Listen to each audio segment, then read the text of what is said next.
இல்லை ஒன்றும் இல்லை, ரொம்ப நேரமாக உட்காந்துருந்ததுனால எந்திரிச்சு கொஞ்சம் ஃப்ளெக்ஸ் பண்ணிக்கலான்னு வந்தேன். இப்போ நம்ம பேச போகிறவரை கொஞ்சம் நின்றுட்டே பேசினா தான் நல்லா இருக்கும்னு தோணுது. ஏன்னா அவரோட பர்ஃபார்மன்ஸ் அப்படி இருக்குது. பாவம் அவரே அப்போ அவ்வளோ கஷ்டப்படுறீங்க. அவரே வெயிலில் வேகாத வெயிலில் வந்து உங்களுக்காக குரல் கொடுத்து பிரச்சனை பண்ணுங்கிறாரு. போராட்டம் பண்ணினுங்கிறாரு. அவரை போய் இது மாதிரி டென்ஷன் பண்ணிங்கன்னா நல்லா ஆகுது அப்படின்னு நம்மலாம் ஃபீல் பண்ணுற அளவுக்கு ஒருத்தர் டென்ஷனாக இருக்காரு. யார் அவர்? ஏன் அப்படி டென்ஷனாக இருக்காரு? யார் அவரே டென்ஷன் செய்தது? பார்த்துருவோம் வாங்க. நன் அதர் தேன் தவிக பொதுச் செயலாளர் ஆனந்த் அவர்கள். விஜய் அவர்களுடைய கட்சி. எஸ், அவர் தான். தவிக தரப்புல ஒரு பயங்கரமான போராட்டம்.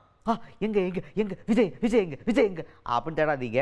விஜய் அவர்கள் வரல. யார் தலைமையில் இந்த போராட்டம் நடந்திருக்கு அப்படின்னு பார்த்தீங்கன்னா, ஆனந்த் அவர்களுடைய பொதுச் செயலாளர் ஆனந்த் இருக்கார்ல, அவர் தலைமையில் இந்த போராட்டம் நடந்திருக்கு.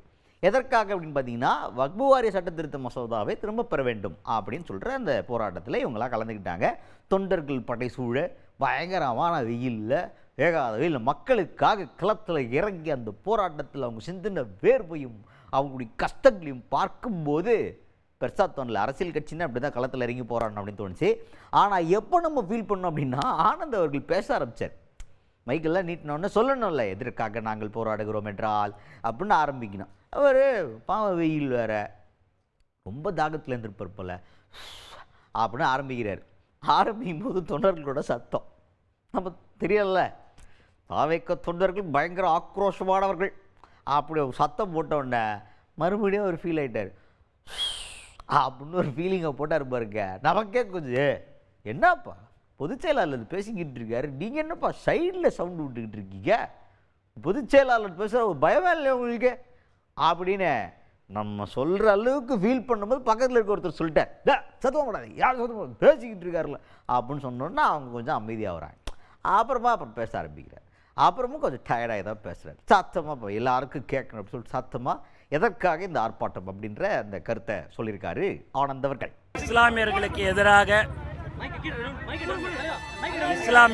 எதிராக கொண்டு வந்திருக்கும் சட்ட திருத்த மசோதாவை ஒன்றிய அரசு திரும்ப பெற வேண்டும்.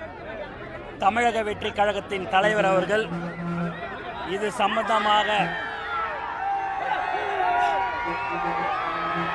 சம்பந்தமாக நேற்று விபரமான ஒரு அறிக்கை வெளியிட்டிருக்கிறார். இஸ்லாமியர்களுக்கு தமிழக வெற்றி கழகமும் எங்கள் தலைவர் அவர்களும்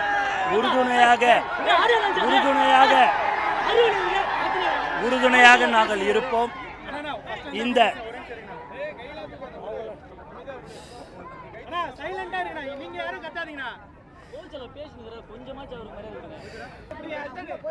இஸ்லாமியர்களுக்கு எதிராக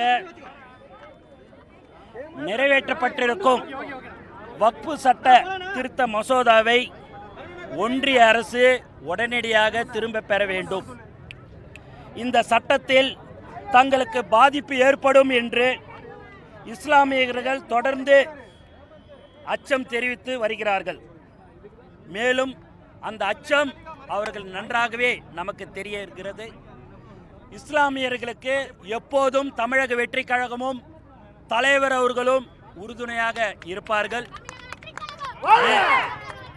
மேலும் மேலும் இப்போ எப்படி சொல்லலாம், உட்காந்துட்டு சொன்னால் தான் சுவாரஸ்யமாக இருக்கும்.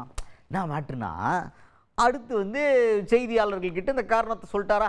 அந்த காரணத்தை சொல்லும்போது செய்தியாளர்கள் என்ன கேட்டாங்கன்னா, சார் நீங்கள் எப்படி சொல்கிறீங்க, பாஜக தரப்புல இருந்து என்ன சொல்கிறாங்கன்னா, எப்பா மக்கள் நலனுக்காக கொண்டு வந்தது தான் வக்ஃபு சட்ட திருத்த மசோதா அப்படின்ற மாதிரி அவங்க சொல்கிறாங்களே, இதில் நீங்கள் என்ன ஒரு பாயிண்ட், இது தப்பு அப்படின்னு ஒரு பாயிண்ட் எடுத்து சொன்னீங்கன்னு வச்சுக்கோங்க, அவங்கக்கிட்ட மூஞ்சி மேலே அந்த பாயிண்ட்டை போட்டுடலாம் சார். பாருங்கள் ஆனந்த் சார் சொல்லிட்டார் அப்படி சொல்லிட்டு டபார்னு தூக்கி போட்டு அவங்கக்கிட்ட பதில் கேட்டுடலாம் சார். சொல்லுங்கள் சார், ஒரு பாயிண்ட் சார் அப்படின்ற மாதிரி கேட்டோன்னே ஆனந்த் சார் என்ன பாயிண்ட் கேட்குறீங்க, பாயிண்ட்டுன்னு என்ன, எப்போ பார்த்தாலும் பாஜக மக்களுக்கு விரோதமாக தானே செயல்பட்டுக்கிட்டு இருக்காங்க, அப்படித்தான் இதுவும் அப்படின்ற மாதிரி அங்கே டென்ஷனானா இருப்பாருங்க. டென்ஷன் ஆகும்போது நமக்கு என்னென்னா, பாவம் களத்தில் இறங்கி புதுசாக ஒரு விஷயத்தை ஃபேஸ் பண்ணும்போது இந்த மாதிரி விஷயங்கள்லாம் பார்க்கையில் சரி வரட்டா கொஞ்சம் நாள் ஆகுங்களா, கரெக்டான ஒரு ஃப்ளோவை பிடிச்சி நேராக ஒரு நேர்கோட்டில் வர்றங்க, வருவாங்க, எங்கே போயிட போகிறாங்க, தேர்தலுக்கு இன்னும் ரொம்ப நாள் இருக்குங்க, பார்ப்பங்க அப்படின்ற மாதிரி மக்கள்லாம் பேச ஆரம்பிச்சிருக்காங்க. ஏன்னா இப்போ தானே பிகினிங்கில் அவங்க இப்போ புதுசாக வந்திருக்காங்க, வந்து ஒரு மக்கள் பிரச்சனைக்காக முதல் தடவையாக ஒரு ஆர்ப்பாட்டத்தில் கலந்து இறங்கியிருக்காங்க. ஏற்கனவே போராட்டம்லாம் பண்ணியிருக்காங்க. உடனே டென்ஷன் ஆகிடுது, இதுக்கு வேறு எத்தனை போராட்டத்தில் இறங்கியிருந்து தெரியுமா அப்படின்னு சொல்லிட்டு இப்போ வந்து என்னென்னா ஃபுல் ஃப்ளெஜ்டாக பொலிட்டிக்ஸ்க்கு வர்றதுக்கான அறிகுறியோட பொதுச் செயலாளர் தலைமையில் ஒன்று சேர பட்டை சூழ நீங்கள் இறங்கியிருக்கீங்க. அடுத்து தலைவர் வருவார், விஜய் அவர்களே வர்றதுக்கான வாய்ப்பு இருக்குது அடுத்த கட்ட ஆர்ப்பாட்டத்தின் போது. மீனவர்களுக்கு ஆதரவு கொடுத்து போனீங்க, இந்த மாதிரி பல விஷயங்கள் பண்ணியிருக்கீங்க. இப்போ படிப்படியாக வரும்போது தானே ஒரு ஃபைன் டியூன் வரும். அது வரைக்கும் இந்த மாதிரி கொஞ்சம் லைட்டாக இப்படி தானே இருக்கும், போக போக எல்லாம் சரியாயிடும். நீங்கள் எந்த சரத்தில் இஸ்லாமியருக்கு எதிராக இருக்குதுன்றதை நீங்கள் கேட்குறீங்க. இஸ்லாமியர்கள் அதில் பாதிக்கப்படுகிறார்கள். அவர்களுக்கு அந்த சட்ட திட்டங்கள்லாம் என்ன என்பது தெரியும். எதற்கு தேவையில்லாமல் அவங்களுடைய சொத்துல, உங்கள் வீட்டு சொத்து இருக்குது, அதில் இன்னொருத்தவங்க போய் அந்த சொத்தில் பங்கு கொள்கிறோம், இல்லை அதில் நாங்கள் வந்து இருக்கலான்றது எந்த விதத்தில் நியாயம்?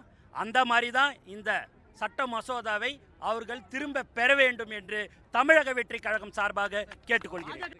அவங்க எல்லாமே செய்கிறது எல்லாமே வேலிட் ரீசனோடைய செய்கிறாங்க. எதிர்ப்பாக செய்யணும்னு இஸ்லாமியர்களுக்கு எதிர்ப்பாக தானே செய்கிறார்கள். என்ன சார் ஒரு பாயிண்ட்? இஸ்லாமியர்களுக்கு மக்கள் தானே தேர்ந்தெடுத்தாங்க. மத்திய அரசு, ஒன்றிய அரசை மக்கள் தேர்ந்தெடுக்கும் போது மக்கள் எந்த விருப்பத்தை சொல்கிறார்களோ அதுபடி தான் அரசு இருக்க வேண்டும்.